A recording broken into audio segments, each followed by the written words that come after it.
Malayalam director Satish Javvaji గారిని మాట్లాడవలసిందిగా request చేస్తున్నాం.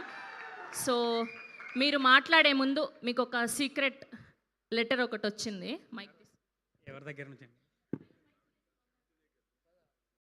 పాసిబుల్. సో ఈ లవ్ లెటర్ వచ్చింది, మీరే చదవండి ఎవరి నుంచి వచ్చింది ఏంటి అని. ఫస్ట్ పైన కూడా ఏదో రాశారు. Satish with love the real power of the తెలుగులో రాసుంటే బాగుండేది. Men lies in the size of the women. ఇదేదో చాలా పెద్దది ఉందండి నాకు. కొంచెం గట్టిగా చదవండి. The real power of the men, నాకు కూడా అర్థం కావట్లేదే. Lies in the smile. The real power of the men lies in the size of the smile of a woman sitting next to him. And you are the real man for my life, experiencing everything.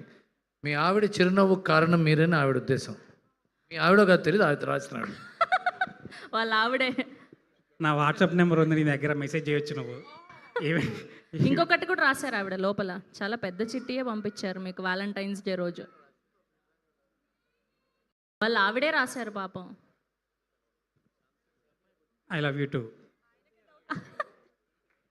Okay, ఆవిడ ఇవి కూడా పంపించారు మీకోసం స్పెషల్గా. So ఆవిడ తరఫున మేము ఇస్తున్నాం ఇవన్నీ.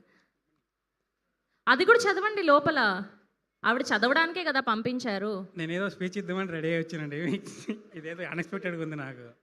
సరే, ఎనీవేస్ థ్యాంక్ యూ. పాపం మిమ్మల్ని కంగారు పెట్టాలనుకోవట్లేదు, మీ మొదటి స్పీచ్ కాబట్టి. The stage is all yours. Thanks అండి. నెక్స్ట్ డైరెక్టర్ గారు మాట్లాడతారు అని ఒక యాంకర్ చెప్తా ఉన్నప్పుడు ఆ మైక్ తీసుకొని చాలామంది డైరెక్టర్ అవుదామని ఇంట్రెస్ట్తో వస్తారు. ఒక 100 మంది డైరెక్టర్ అవుదామని వస్తే ఖచ్చితంగా అందులో 98 మంది ఇంటికి వెనక్కి వెళ్ళిపోతారు. ఓన్లీ 2 మాత్రమే డైరెక్టర్ అవుతారు. ఆ 2లో నేను ఇప్పుడు ఈరోజు ఉండడానికి కారణం నా వెనకాల ఒక 2 ఉన్నారు. ఒకటి నా వైఫ్ సౌజన్య, 2 నా ఫ్రెండ్ శివముప్పరాజు. వాళ్ళిద్దరికి నేను జీవితంతో రుణపడి ఉంటాను. అలాగే ఒక సినిమా వాడి లైఫ్ కూడా సినిమా లాగే ఉంటుందండి. మనం చాలా సినిమాల్లో చూస్తూ ఉంటాం, కరెక్ట్గా విలన్ రెడీ ఉంటాడు, హీరోయిన్ చాలా ప్రాబ్లం ఉంటుంది. ఇంకా ఈ విలన్ గాడు హీరోయిన్ వేసేస్తాడు, చంపేస్తాడు, నరకెత్తాడు అనుకున్నప్పుడు పర్ఫెక్ట్ టైంలో హీరో వచ్చి కాపాడతాడు. అలాగే నా డ్రీమ్స్ కూడా అవన్నీ ఇంకా అయిపోయినాయి, మట్టిలో కలిసిపోయినాయి అని నేను అనుకొని ఇంక ఇంటికి వెళ్ళిపోదాం అనుకున్నప్పుడు హీరోలాగా నన్ను ఎంకరేజ్ చేశారు కోన వెంకట్ గారు. ఆయన నా లైఫ్కి యాక్చువల్గా నా రియల్ లైఫ్లో నాకు రియల్ హీరో కోన సార్. నా ఫస్ట్ సినిమా ఇలాంటి ఒక ప్రొడక్షన్ హౌస్లో రావడం అనేది నేను ఖచ్చితంగా అదృష్టం ఉంది అనుకుంటున్నాను. చాలామంది నా ఫ్రెండ్స్ ఒరే సినిమా బడ్జెట్ ఎంత అని అడుగుతున్నారు. నిజంగా నాకు సినిమా బడ్జెట్ తెలియదండి, ఎందుకంటే కోన సార్ ఎప్పుడు కూడా నాతో బడ్జెట్ డిస్కస్ చేయలేదు. నీకు ఏం కావాలి చెప్పు, అది నీకు అరేంజ్ అయిపోద్ది అని చెప్పేసి చాలా ఫ్రీడమ్ ఇచ్చారు. Thank you sir, thank you very much. Cinema 13th March వస్తుందండి, అందరు చూడండి. Thank you. మీరు ఇందాక చూసిన సీన్ నేను రాస్తున్నప్పుడు నేను ఎంత ఎమోషన్ ఫీల్ అవ్వాను, తీసినప్పుడు కూడా అంతకంటే ఎక్కువ ఎమోషన్గా ఫీల్ అవ్వాను. దానికి కారణం రోషన్ యాక్టింగ్. ఈ సినిమా ద్వారా రోషన్ యాక్టింగ్ అంటే ఏంటో ఇంకా చాలా నెక్స్ట్ లెవెల్కి వెళ్ళిపోతారని నేను 100% బిలీవ్ చేస్తున్నా. అలాగే సిరి కూడా. సిరిని తీసుకున్నప్పుడు సిరి నీది కాకినాడ కొద్ది రోజులు మాత్రమే, నెక్స్ట్ కరీంనగర్ అమ్మాయిలాగా మారాలి నువ్వు అని చెప్పాను. డబ్బింగ్లో చాలా వరకు అది వచ్చేసింది. Thank you Siri, thank you all of you, thank you.